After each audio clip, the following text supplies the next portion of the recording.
നരവനയുടെ ബുക്കുമായി ബന്ധപ്പെട്ടുള്ള കാര്യങ്ങളിൽ ആസിഫ് മുഹമ്മദ് നാഷണൽ ഡെസ്കിൽ നിന്നും ചേരുകയാണ്. ആസിഫ്, ഇന്നും കലുഷിതമായ സാഹചര്യം, ഏതാണെങ്കിലും ഇതിവിടം കൊണ്ട് അവസാനിക്കില്ല എന്നുള്ളത് ഇന്നലത്തെ നാടകീയമായ രംഗങ്ങൾ കണ്ടപ്പോൾ തന്നെ മനസ്സിലായതാണ്.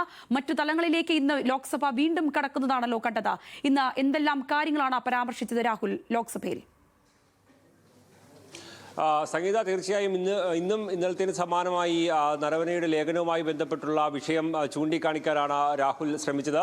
ഇന്ന് ലേഖനം വായിക്കാൻ അനുവദിച്ചില്ലെങ്കിൽ പോലും ഈ വിഷയം സംസാരിക്കാൻ അനുവദിക്കണമെന്നുള്ള ഒരു നിലപാടായിരുന്നു രാഹുൽ ഉണ്ടായിരുന്നത്. ഈ വിഷയത്തിൽ സംസാരിച്ചു തുടങ്ങിയപ്പോൾ തന്നെ ഭരണപക്ഷത്ത് നിന്ന് കേന്ദ്രമന്ത്രിമാർ ഉൾപ്പെടെയുള്ളവർ എഴുന്നേറ്റ് നിന്ന് ഈ വിഷയം സംസാരിക്കാൻ അനുവദിക്കില്ല എന്ന നിലപാടെടുക്കുകയും ബഹളമുണ്ടാക്കുകയും ചെയ്തു. ഇത് ചോദ്യം ചെയ്ത പ്രതിപക്ഷ നിരയിൽ നിന്നും വലിയ രീതിയിൽ പ്രതിഷേധമുണ്ടാവുകയും ചെയ്തു. കെ.സി. വേണുഗോപാൽ പ്രതിപക്ഷ നേതാവിന് റൂൾ പ്രകാരം സംസാരിക്കാനുള്ള അവകാശമുണ്ട് എന്ന് പറയുന്ന സമയത്താണ് സ്പീക്കർ കെ.സി. വേണുഗോപാലിന്റെ മൈക്ക് ഓഫ് ചെയ്യുന്നതിലേക്ക് കാര്യങ്ങൾ എത്തി.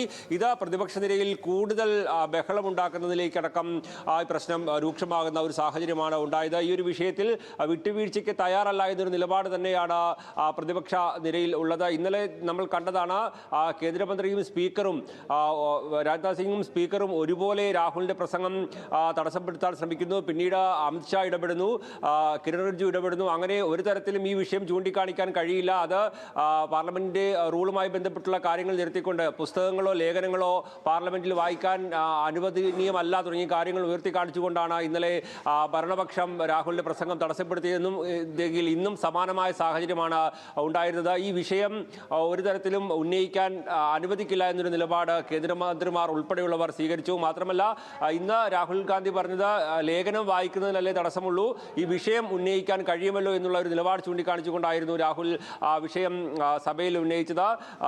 ഇന്ത്യയും ചൈനയുമായി ഉള്ള അതിർത്തി തർക്കവുമായി ബന്ധപ്പെട്ട നരവനയുടെ പുസ്തകത്തിൽ ചൂണ്ടിക്കാണിക്കുന്നത് വളരെ ഗൗരവപരമായ കാര്യങ്ങളാണ് എന്നുള്ളതാണ് രാഹുൽ പ്രധാനമായും ചൂണ്ടിക്കാണിക്കുന്നത്.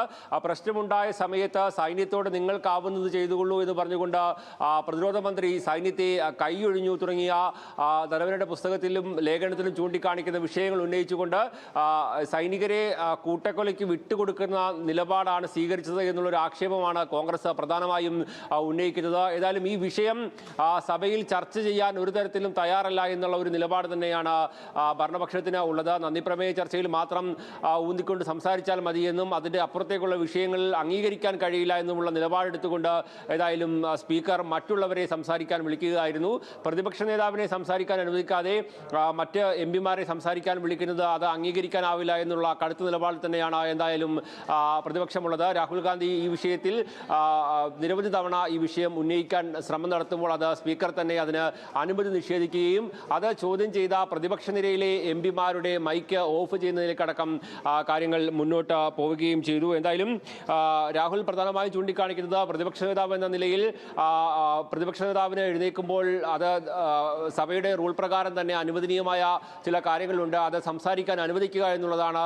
അതുമായി ബന്ധപ്പെട്ട കീഴ്വഴക്കം, എന്നാൽ ആ കീഴ്വഴക്കങ്ങളെല്ലാം ലംഘിച്ചുകൊണ്ട് ചില വിഷയങ്ങൾ വരുമ്പോൾ മാത്രം ഇത്തരത്തിലുള്ള ഇടപെടലുകൾ അംഗീകരിക്കാൻ കഴിയില്ല എന്നൊരു നിലപാടെടുത്തുകൊണ്ട് തന്നെയാണ് പ്രതിപക്ഷ നിര ഏതായാലും ഇപ്പോൾ മുന്നോട്ട് പോകുന്നത്. ലഡാക്കിലടക്കം ഏറ്റുമുട്ടൽ നടന്നുവെന്നും ആ സമയത്ത് ഇന്ത്യൻ സൈന്യത്തിന് വേണ്ട രീതിയിൽ പ്രചോദനം നൽകാനോ അവരെ ഗൈഡ് ചെയ്യാനോ പ്രതിരോധ മന്ത്രി അടക്കമുള്ളവർ ശ്രമിച്ചില്ല തുടങ്ങി നരവനയുടെ പുസ്തകത്തിൽ ചൂണ്ടിക്കാണിച്ചിട്ടുള്ള പ്രശ്നങ്ങൾ ചൂണ്ടിക്കാണിച്ചാണ് ഇപ്പോൾ ഏതായാലും പാർലമെന്റിൽ രണ്ടാമത്തെ ദിവസം വലിയ പ്രതിഷേധത്തിന് ഇടയാക്കിയിട്ടുള്ളത്. തീർച്ചയായും ആ സാഹചര്യങ്ങളിൽ ഇന്ത്യൻ കരസേനയെ അല്ലെങ്കിൽ നമ്മുടെ സേനാ വിഭാഗങ്ങളെ ഇരുട്ടിൽ നിർത്തിയ തീരുമാനമാണ് അന്നത്തെ ഭരണകൂടം നരേന്ദ്രമോദി സർക്കാർ സ്വീകരിച്ചെന്നുള്ള അതിഗുരുതരമായിട്ടുള്ള പരാമർശങ്ങൾ തന്നെയായിരുന്നു നരവനയുടെ ഓർമ്മക്കുറിപ്പിൽ ഉണ്ടായിരുന്നത്. അതിന്മേലുള്ള പോരാട്ടമാണ് ഇപ്പോൾ ലോക്സഭയിൽ നടക്കുന്നത്. സഭ 3 മണി വരേക്കും നിർത്തിവെച്ചിരിക്കുകയുമാണ്. ആസിഫ് മുഹമ്മദാണ് വിശദമായ വിവരങ്ങൾ പങ്കുവച്ചത്.